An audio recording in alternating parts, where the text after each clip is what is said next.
ঝিনাইদহে A+ পাওয়া শিক্ষার্থীদের মাঝে সংবর্ধনা প্রদান করা হচ্ছে।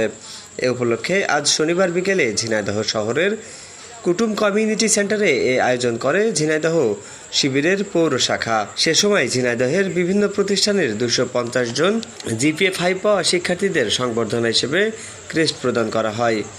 এ সময় উপস্থিত ছিলেন ইসলামী বিশ্ববিদ্যালয়ের প্রফেসর ডক্টর মোহাম্মদ কামরুজ্জামান, জেলা জামায়াতের আমির অধ্যাপক ডক্টর আলী আজম মোহাম্মদ আবু বকর, ইসলামী ছাত্র শিবিরের ঝিনাইদহ শাখার সভাপতি আবদুল্লাহ আল মামুন, সাধারণ সম্পাদক মাসুদ রানা পারভেজ সহ সংশ্লিষ্টরা।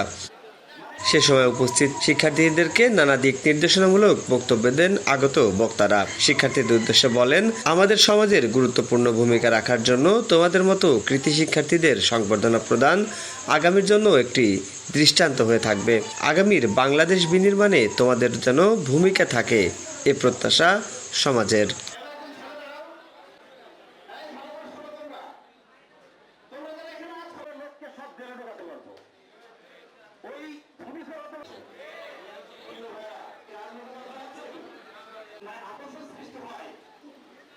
তাহলে আমি কিভাবে এখানে কি মাদ্রাসা ছাত্ররা আছে না?